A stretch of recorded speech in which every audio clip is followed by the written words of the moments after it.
Bagaimana hatimu tergoda untuk menolak suara Tuhan?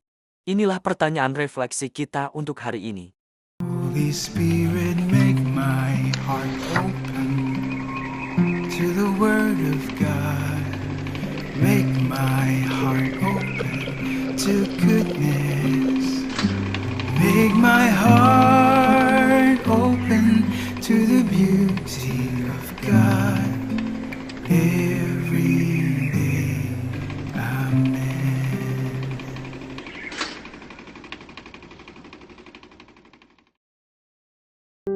Hai semuanya, selamat datang kembali di vlog Senin kami. Izinkan saya memulai dengan sebuah kisah tentang seorang pria yang menemukan kebenaran yang menyelamatkan hidup, namun harus menyaksikan orang-orang menolaknya. Namanya adalah Ignaz Semmelweis.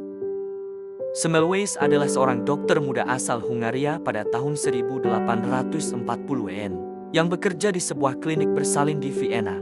Pada waktu itu, ribuan ibu meninggal karena penyakit misterius yang disebut demam nifas. Tidak seorang pun tahu penyebabnya. Para dokter mencoba segala cara, kecuali satu hal yang paling penting. Semmelweis memperhatikan sesuatu yang mengejutkan. Perempuan yang ditangani oleh bidan selamat.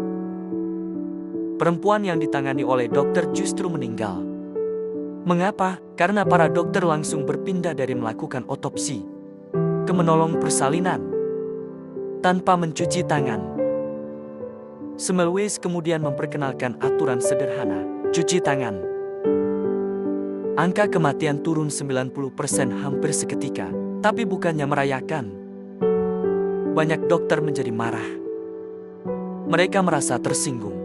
Mereka menolak percaya bahwa merekalah penyebab kematian itu. Mereka menuntut lebih banyak bukti, lebih banyak tanda, lebih banyak penjelasan, padahal hasilnya sudah jelas di depan mata.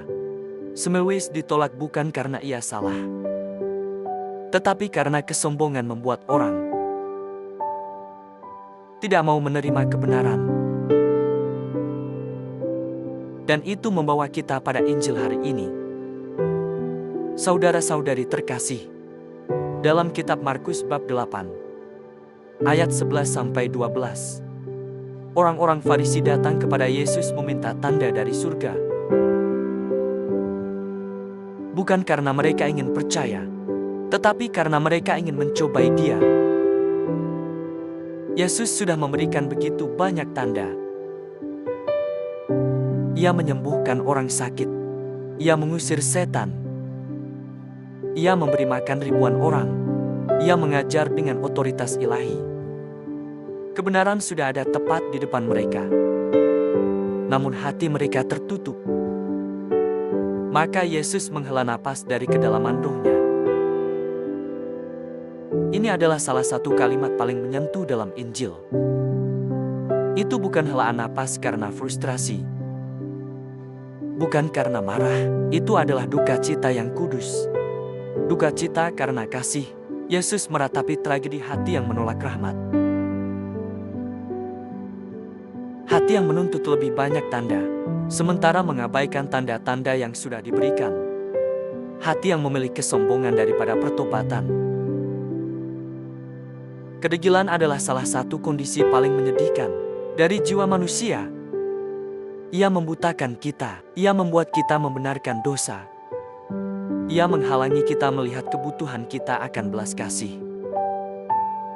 Dan Yesus menanggapi bukan dengan amarah, tetapi dengan belas kasih. Ia menolak memberi tanda lain, bukan untuk menghukum mereka, tetapi untuk menegur kekerasan hati mereka. Mereka sudah memiliki semua yang mereka butuhkan untuk percaya.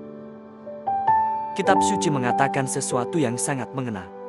Ia meninggalkan mereka. Bahkan ini pun adalah belas kasih. Kepergian Yesus mencerminkan kenyataan rohani jiwa mereka yang telah mendorong Allah pergi. Namun kepergiannya juga memberi ruang bagi mereka untuk merenung, mempertimbangkan kembali, dan bertobat. Bahkan dalam penghakiman, belas kasih tetap bekerja. Apa artinya ini bagi kita? Kadang belas kasih Allah lembut dan menghibur. Kadang belas kasihnya berduka cita atas dosa kita. dan mengundang kita kembali.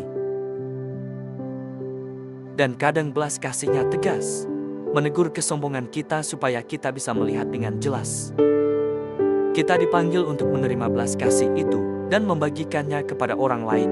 Ketika kita berjumpa dengan orang yang hatinya keras, Yesus menunjukkan bagaimana kita harus menanggapi, bukan dengan kemarahan, bukan dengan perdebatan, tetapi dengan duka cita yang kudus, belas kasih yang merasakan beban dosa mereka, dan merindukan kesembuhan mereka. Duka cita seperti itu bukan kelemahan, itu adalah kasih. Maka, saudara-saudari terkasih, dalam doa hari ini, renungkanlah, di mana hatiku tergoda untuk menolak suara Tuhan?